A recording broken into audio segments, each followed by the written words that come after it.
সাইদি সাহেবকে যারা হত্যা করেছে তাদেরকে আল্লাহ তাআলা জাতির সামনে উলঙ্ঘন করে দিয়েছে। তাই প্রমাণ করে ইসলামী আন্দোলনের যারা বিরোধিতা করে একটা ইজ্জত দিয়ে দুনিয়া থেকে বিদায় নিতে পারবে না। ঠিক কি বলেন? আর আমরা মুসলমানেরা সব কিছু বলে গেলেও বাংলার জমির একদিন না একদিন ওই স্বৈরাচারের বিচার হবে। আল্লামা সাঈদীকে যারা হত্যা করেছে, ইসলামী আন্দোলনের কর্মীদেরকে যারা হত্যা করেছে, তাদের ফাঁসি একদিন বাংলার জমিনে হবেই হবে। কারা কারা সেই বিচার চাও হাত তুলে দেখতে চাই।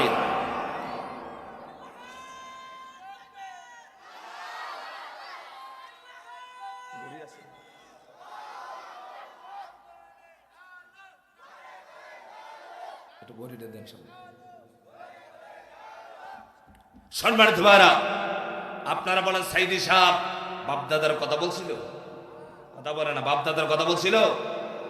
কোরআনের পাখি, তিনি 50 বছর কোরআনের দাওয়াত দিয়েছেন। এই কোরআন মহাগ্রন্থ আল কোরআন মানুষকে শোনাইছেন। তাকে বলা হয়েছে রাজা আকার। কথা বলে না কেন? কি বানানো হয়েছিল? কথা বলে না। আপনার অন্তর থেকে বলে সাইদি সাহেব কি রাজাকার ছিলেন? এই উঠতেছেন কেন?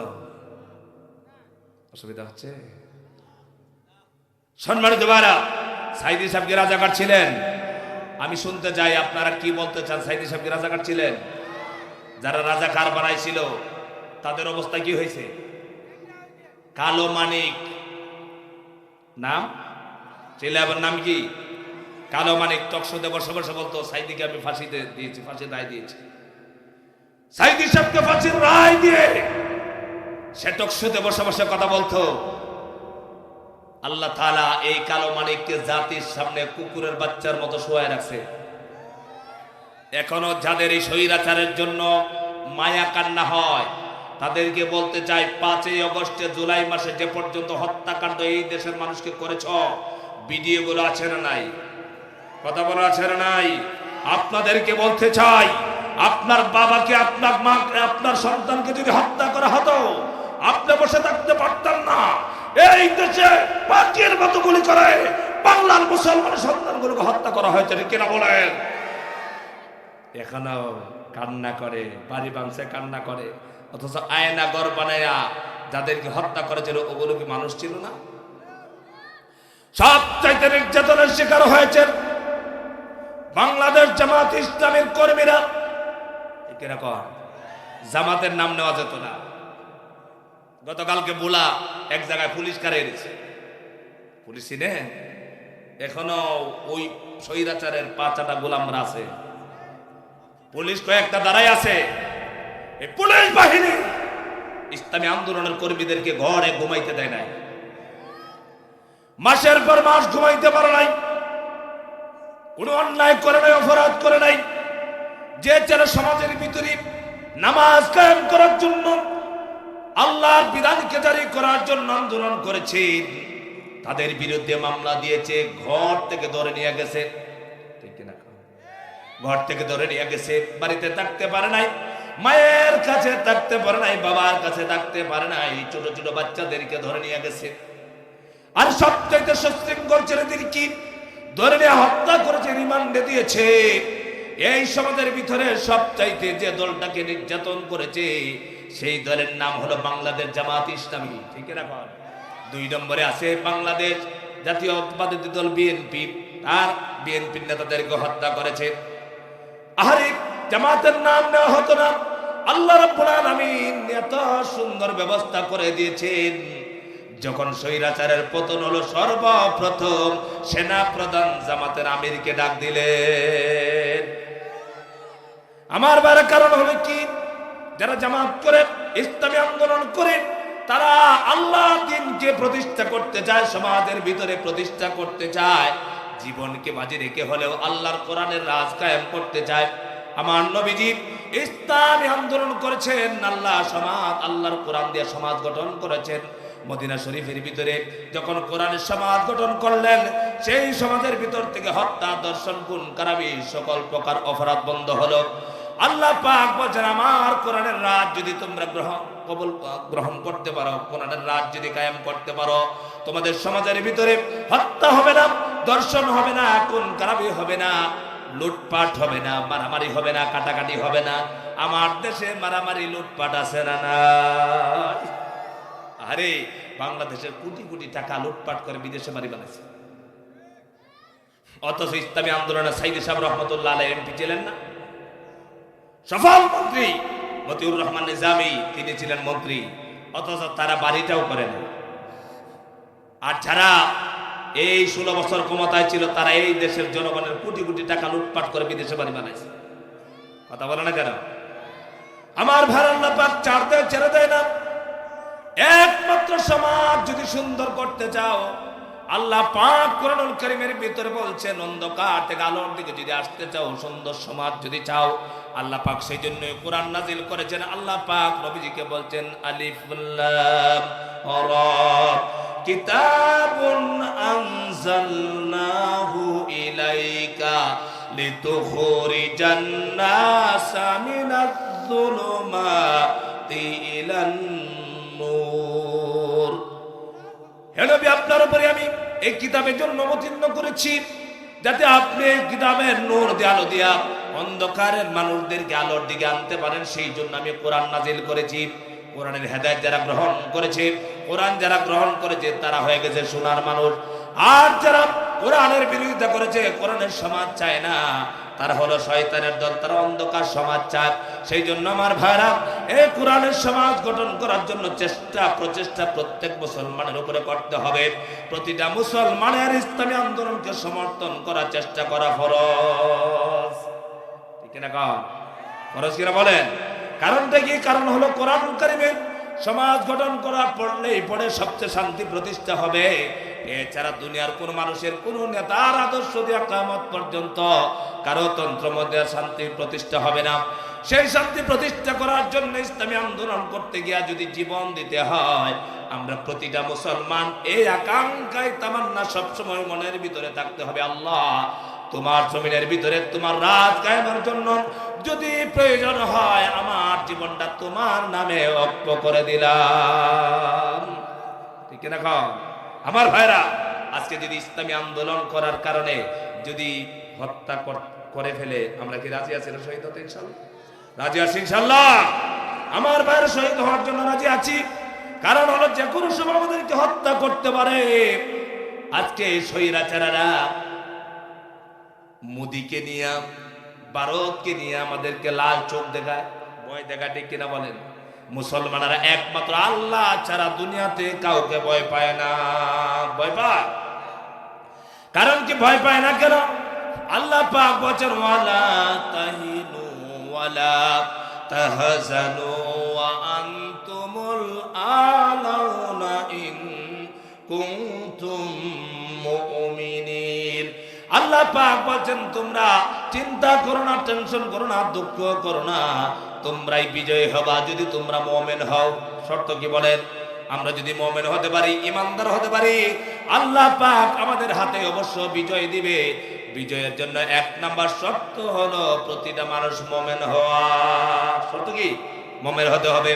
সম্মানিত ভাইরা, সেই জন্য এই কোরআনের সমাজ যদি বাংলাদেশে প্রতিষ্ঠিত হয়, এই সমাজটাই হবে সুন্দর সমাজ। নবী সাল্লাল্লাহু আলাইহি ওয়াসাল্লাম কোরআনুল কারীম নাজিল হলো 23 বছরে কমপ্লিট হলো কোরআন শরীফ নাজিল হওয়া। আল্লাহর হাবিবের কাছে 23 বছরে যখন কোরআন কমপ্লিট হলো, নবীজি মক্কা শরীফে, মদিনা শরীফে এত সুন্দর সমাজ উপহার দিলেন যে সমাজ আর পৃথিবীতে আজ নাই। আছে? কথা বলেন, সমাজ আছে? আচ্ছা বলেন তো দেখি, আমাদের দেশে কোন অপরাধটা হয় না? চুরি হয়? কথা বলেন, চুরি হয়, ডাকাতি, জেনা, ব্যভিচার, মানুষের জায়গা দখল, লুটপাট, মানুষকে মারা, আয়নাগারে ঢুকানো, সব আছে। কি আছে? বোতল খাওয়া।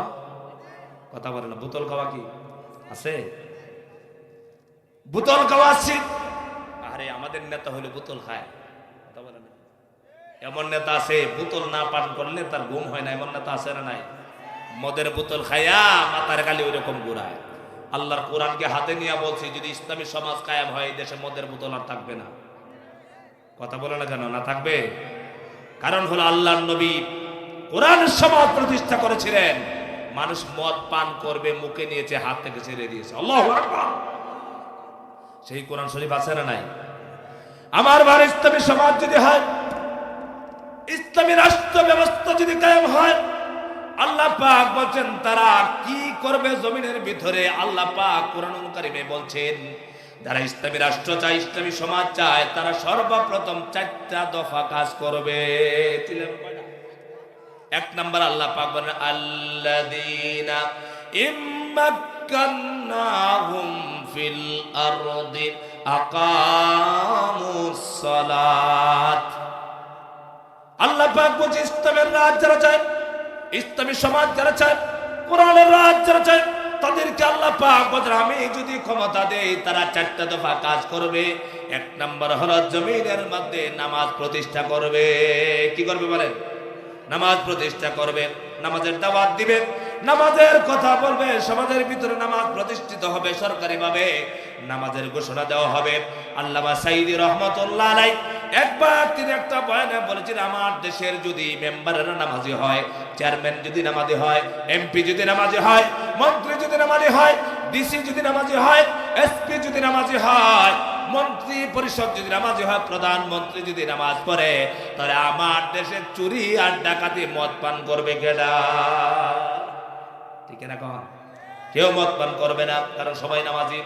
কারণ হলো কি আল্লাহ পাক বলেন ইন্নাস সালাতা তানহা আনিল ফাহশাই ওয়াল মুনকার। নিশ্চয় নামাজ মানুষকে ফাহিশা কাজ থেকে বিরত রাখে, নামাজ নামাজিকে খারাপ কাজ থেকে বিরত রাখে। যে লোকটা নামাজ পড়লো, যে লোকটা 5 ওয়াক্ত নামাজ আদায় করে, সেই লোকটা কখনো মদ পান করতে পারে না। 2 নম্বর ইসলামী রাজ যদি হয়, 2 নম্বর হলো ইসলামী রাষ্ট্রের কাজ হবে ওয়া আকামুস সালাত ওয়া আতাউজ যাকাত।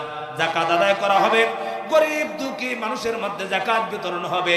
3 নম্বর কাজ হলো ওয়া আমারু বিল মারুফি ওয়া নাহাউ আনিল মুনকার। 3 নম্বর কাজ হলো সরকারিভাবে সৎ কাজের আদেশ দেওয়া হবে, আর অসৎ কাজে সরকারি বাহিনী বাধা প্রদান করবে। সরকার অস্ত্র দ্বারা খারাপ কাজগুলো বন্ধ করবে। ইসলামী রাষ্ট্র হলে মানুষ নিরাপদে থাকবে কিনা? কর আমার ভারত কোরআনের সমাজ যদি কায়েম হয়, এই দেশের মানুষ সত্য হবে না, দর্শন হবে না। নারীরা ঘর থেকে বের হইয়া দিনাজপুর শহরে হাঁটতে পারবে, চলতে পারবে, বের হয়ে যেতে পারবে। কেউ ইফতিজাম করবে, দর্শন করবে তো দূরের কথা, তাকায়া একটা যুবক কখনো দেখবে না। ঠিক কিনা? কিন্তু আজ পর্যন্ত কোরআনের সমাজ নাই। এই জন্য আমার দেশে সব অপরাধ আছে না? নাই। কোরআনের সমাজ চায় না, কারণ যারা কোরআনের সমাজ চায়, কোরআনের আন্দোলন করে, তাদেরকে যুগের পর যুগ নির্যাতন করেছে, মেরেছে। আল্লাহ তাআলা এবছর সুযোগ দিয়েছে, আমরা একটা কোরআনের সমাজ চাই। ঠিক রাখো আমার ভাইরা, কোরআনের জন্য, কোরআনের সমাজ চাইতে গেলে পরে আমাদের উপরে শুকরের নজর পড়বে, আমাদেরকে হত্যা করতে পারে। আমার ভাইরা, আল্লাহ পাক বলেন আমার কোরআনের জন্য, আমার দ্বীনের জন্য যারা জীবন দেয়, শহীদ হয়, তাদেরকে তোমরা মৃত বলো না, তারা হলো জীবিত কন্যা। সুবহানাল্লাহ। পৃথিবীর মধ্যে যত মরণ আছে, সবচাইতে দামি মরণের নাম হলো শাহাদাতের মওত। এই জন্য ইসলামের জন্য, কোরআনের জন্য রাজা জীবন দেয়, তাদেরকে আল্লাহ পাক শাহাদাতের মওত নসিব করে দেয়। সবচাইতে দামি মওতের নাম কথা বলে না, আর জোরে বলেন। আপনারা জানেন কিনা জানি না, সাইদি সাহেব রহমতুল্লাহ আলাইহি এই দেশে বহুত পীরের আছে, আছেন পীর সাহেবরা আছেন, কিছু আছে হক্কানি পীর, কিছু আছে বন্ড পীর। পীরদের লক্ষ লক্ষ মুরিদ, তারা বলে আমরা কত আরামে আছি, আমাদের বিরোধিতা কেউ করে না, একটা মামলা আমাদের বিরুদ্ধে জীবনেও হয়। আমি তাদেরকে প্রশ্ন করতে চাই, রাসূলুল্লাহর চাইতে বড় কি আমার পীর হয়ে গেছে? কথা বলে না কেন? আমার নবীজি চাই, কাফেররা মেরেছে, রক্তাক্ত করেছে, দান দান মুবারক শহীদ করে দিয়েছে। আমার রাসূল কিসের জন্য বলেন? একমাত্র আল্লাহ কোরআনের সমাজ প্রতিষ্ঠা করা আন্দোলন করেছেন। ঠিক কিনা? আমার ভাই, আমি বলতে চাই, যে পীরের বিরুদ্ধে মামলা নাই, কেউ তাকে খারাপ বলে না, মনে মনে অহংকার করো। আমি বলতে চাই, এই পীর যদি আল্লাহর জমিনের মধ্যে আল্লাহর কোরআনের রাত প্রতিষ্ঠা করার জন্য চেষ্টা করত, তাহলে কখনো এই পীরকে সব মানুষে ভালো পাইতো না। ঠিক রাখো আমার ভারত, আল্লামা সাঈদী রহমাতুল্লাহ আলাইহির কথা বলছি। তিনি এমন একজন আলেম ছিলেন, যুগের পর যুগ মানুষকে কোরআন শুনিয়েছেন। বাংলাদেশে যদি তিনি পিরাকি করতেন, মুরিদ করতেন, সাইদি রহমতুল্লাহ যত সমস্ত পীরের যত মুরিদ আছে একমাত্র একা সাইদি সাহেব রহমতুল্লাহের হাত ধরে আরো বেশি মুরিদ হয়ে যেত। কথা কন না কেন? হয়তো কিনা? কারণটা কি? কারণ হলো সবচাইতে প্রমাণ করে তার জানাজার নামাজ। কিসের নামাজ? আহারে শহীদ করা হলো। বাংলাদেশের সমস্ত মুসলমানেরা সবাই চেষ্টা করেছি, আমাদের কোরআনের পাখি বিদায় নিল, কোরআনের পাখির শেষ বিদায়টা আমরা জানাবো। ঢাকা শহরে একটা জানাজা হবে। কেমন দেশে আমরা বসবাস করি, জানাজা পড়তে বাধা দেয়। কথা বলে না কেন? জানাজা পড়তে বাধা দেয়। জানাজা পড়াচ্ছে ইমাম সাহেব, পুলিশ ধরে টেনে নিয়ে যাচ্ছে, জানাজা নাই। কথা বলে না? ভিডিও আছে না নাই? কথা বলে ভিডিও আছে না নাই? জানাজার নামাজ থেকে মুসল্লিকে ধরে নিয়ে যায়। জানাজা পড়া হবে সাইদি সাহেবের, ঘোষণা করা হলো ঢাকায়। স্বৈরাচার বলেছে ঢাকায় জানাজা হতে দেওয়া হবে না। আমাদের বিশ্বাস, ঢাকা শহরে যদি সাইদি সাহেব রহমতুল্লাহ জানাজা হতো, এমন জনসমাগম হতো, বাংলাদেশের পর সবচেয়ে বেশি জামাত হতো, পৃথিবীর ইতিহাসে যুগ যুগ ধরে থাকতো। সাইদির জানাজা সবচেয়ে পৃথিবীর শ্রেষ্ঠ জানাজা হয়েছে। ঠিক কিনা? আগেই বুঝে বলেছে জানাজার নামাজ ঢাকায় পড়তে দেওয়া হবে না। ঠিক না? এরপর দিনাজপুর থেকে, ময়মনসিংহ থেকে, নীলফামারী থেকে, কুড়িগ্রাম থেকে, দেশের বিভিন্ন জায়গা থেকে জানাজার জন্য গেছে। ঠিক কিনা? কর ফিরাতে পারে না। বিশাল জানাজা হলো। আল্লাহর মাহবুব বান্দাকে দুনিয়ার থেকে বিদায় দেওয়া হলো। কবরের জগতে চলে গেছেন সাইদি সাহেব রহমতুল্লাহ আলাইহি। একমাত্র কোরআনের আন্দোলন করার কারণে, কোরআনের রাজ চাওয়ার কারণে, চেষ্টা করার কারণে, জীবন দেওয়ার কারণে আমার ভাইরা পৃথিবীর মানুষের কলিজার ভিতরে জায়গা আছে না নাই? একমাত্র কারণ হলো আল্লাহর কোরআনের সমাজ চেয়েছেন। তিনি পিরাকি চান না, মুরিদ চান না। যদি মুরিদ চাইতেন, সব চাইতে বেশি মুরিদের বহর সাইদের হতো। আমার ভাইরা শহীদ হয়ে গেছেন। সব সময় তাদের আকাঙ্ক্ষা ছিল, তামান্না ছিল, আল্লাহ পাক তোমার জমিনের মধ্যে তোমার দিন বাস্তবায়ন করার জন্য আমাদের জীবনটা দিয়ে দিতে চাই। আমার ভাইরা বলেন তো দেখি, সাহাবীরা আমাদের চাইতে দাম কম না বেশি? সবাই বলেন আছে। সাহাবীরা কি শহীদ হয়েছিলেন? কথা বলেন তো। শহীদ হয়েছিলেন? সাহাবীরা শহীদ হয়েছেন, জীবন দিয়েছেন। আমার নবী শুধু জিহাদ করেন নাই, জিহাদের সেনাপতির দায়িত্ব পালন করেছেন। সেনাপতির দায়িত্ব পালন করেছেন। আল্লাহর নবী যুদ্ধের ময়দানে গেছেন একমাত্র কোরআনকে প্রতিষ্ঠা করার জন্য। আল্লাহর নবী খায়বারের ময়দানে যুদ্ধ করতে গেলেন। গ্রাম্য মানুষ যারা আছেন, আপনাদেরকে একটা ঘটনা শোনাচ্ছি। খায়বারের ময়দানে, যুদ্ধের ময়দানে জিহাদ চলছে। আল্লাহর নবী তাঁবুর ভিতরে আছেন। এমন সময় একজন ছাগলের রাখাল আস্তে আস্তে করে পা পা করে রাসূলুল্লাহর তাঁবুর পাশে গেলেন। নবীজির তাঁবুর পাশে গিয়ে একজন সাহাবীর সঙ্গে সাক্ষাৎ হলো। সাহাবীকে জিজ্ঞেস করলেন, সাহাবী তোমরা এখানে কেন এসেছো, কি করতেছো? সাহাবী বললেন, আমরা মুহাম্মদ সাল্লাল্লাহু আলাইহি ওয়াসাল্লামের নেতৃত্বে এসেছি, খায়বারের ময়দানে জিহাদের ময়দানে অবতীর্ণ হয়েছি, ইসলামের জন্য, কোরআনের জন্য আন্দোলন করতেছি। ছাগলের রাখাল জিজ্ঞেস করলেন, তোমরা কি বিশ্বাস করো? সাহাবীরা বললেন, আমরা বিশ্বাস করি আল্লাহর জন্য, কোরআনের জন্য, আল্লাহর কোরআন রাজ কায়েমের জন্য আন্দোলন করতে এসেছি, যুদ্ধ করতে এসেছি। যদি জীবন দিয়া দেয় আল্লাহ পাক আমাদেরকে শাহাদাতের মওত দিয়া দিবেন। ছাগলের রাখাল সাহাবীকে জিজ্ঞেস করলেন, সাহাবী তোমাদের নেতার সাথে সাক্ষাৎ করা যাবে নাকি? সাহাবী বললেন, হ্যাঁ অবশ্যই আমাদের নেতার সাথে সাক্ষাৎ করা যাবে। আমাদের দেশের নেতাদের সাথে রিক্সাওয়ালা সাক্ষাৎ করতে পারে? কথা বলে না কেন? পারে। এমপি মন্ত্রীর সাথে ভ্যান চালক সাক্ষাৎ করতে পারে? ছাগলের রাখাল বলছেন, তোমাদের নেতার সাথে সাক্ষাৎ করা যাবে? সাহাবী বলছেন, আমাদের নেতা মুহাম্মদ সাল্লাল্লাহু আলাইহি সাল্লামের সাথে সাক্ষাৎ করতে কারো পারমিশন লাগে না। ছাগলের রাখাল রাসূলুল্লাহ তাবুর দিকে চলে গেলেন পা পা করে। নবীজির চেহারা মুবারকের দিকে যখন লক্ষ্য করলেন, এত সুন্দর চেহারা, একবার দেখার সঙ্গে সঙ্গে ছাগলের রাখাল বললেন, আরে এত সুন্দর চেহারার মহামানব আমার জীবনে কোনোদিন দেখি নাই। নবীজির চেহারা দেখে রাসূলুল্লাহর সামনে দাঁড়ায়া ছাগলের রাখাল বলছেন, আপনি কিসের দাওয়াত নিয়ে এসেছেন, কি দাওয়াত দেন, কি কাজে এসেছেন? নবীজি বললেন, ছাগলের রাখাল রে শুনো, আমি একটাই দাওয়াত নিয়ে এসেছি, সেটা হলো আল্লাহর দ্বীনকে প্রতিষ্ঠা করার জন্য আন্দোলন করতেছি, আল্লাহর দ্বীনকে বিজয় করতে চাই, সেই জন্য দাওয়াত।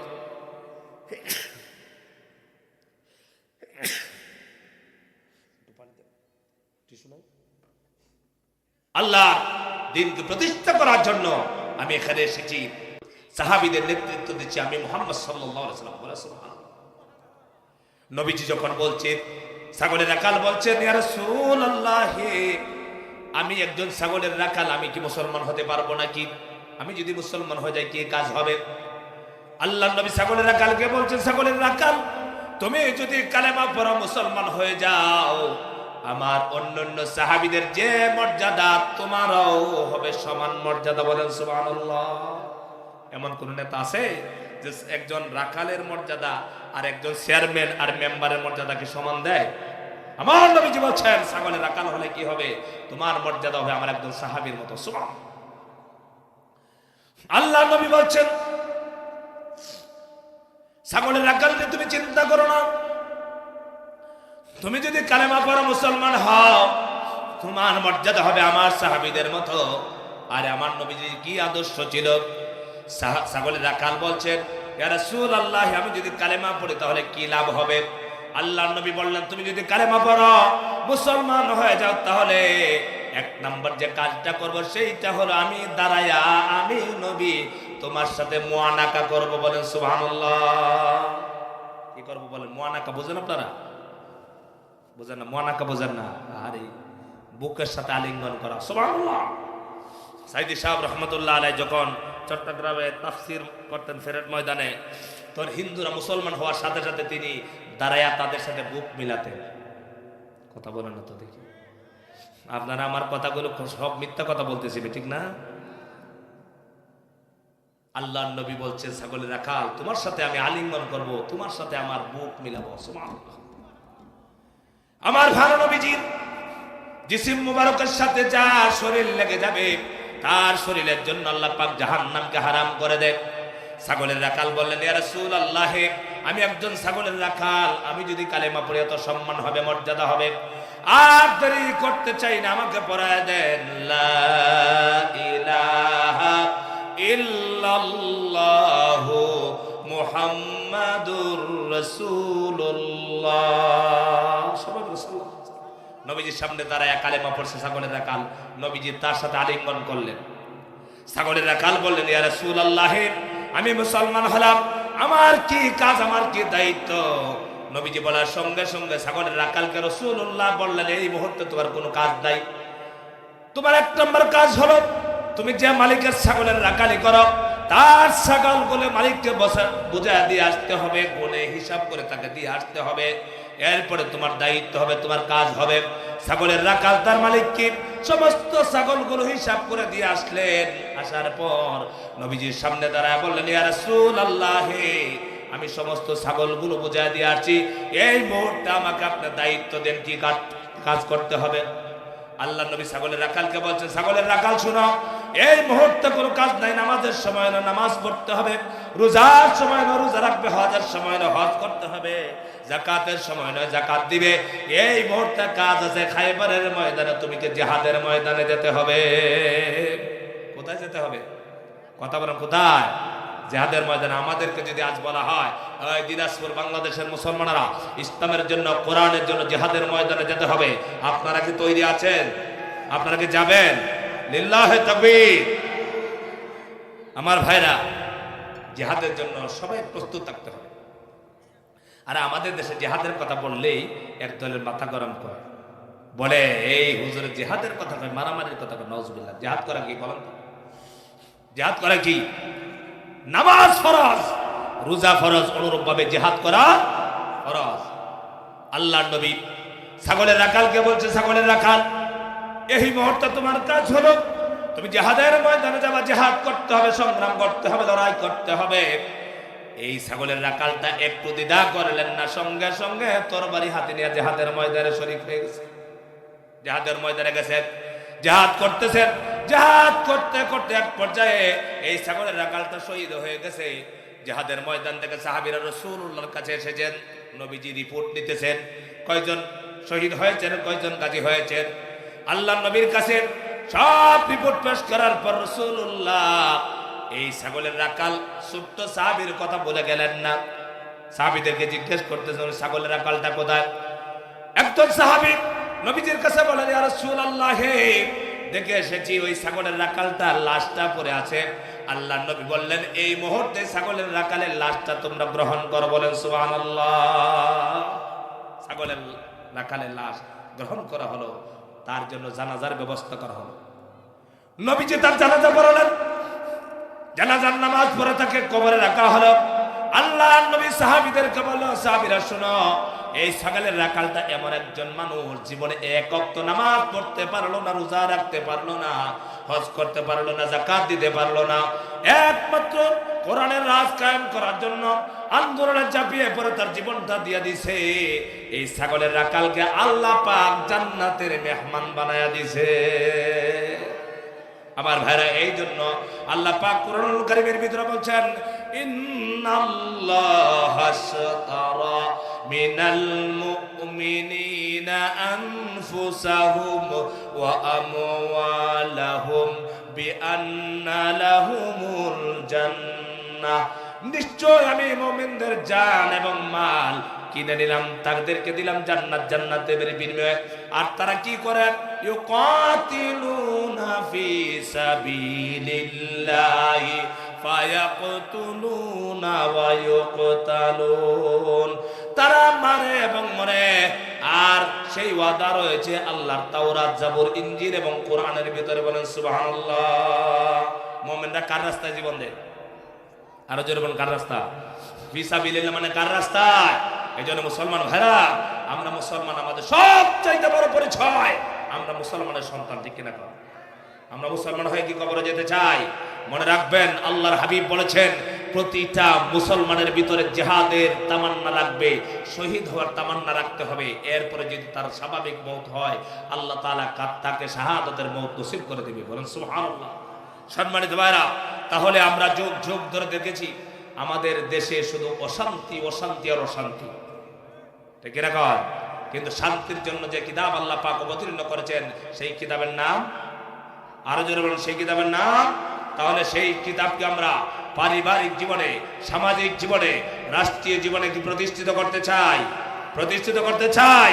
কারা কারা আমরা জীবন দিয়ে হলেও আল্লাহর জমিনের মধ্যে আল্লাহর কোরআনের রাজ কায়েম করার জন্য প্রস্তুত আছি? চাঁদপাড়ার মতো আবার তুমি হাত আমি দেখতে চাই।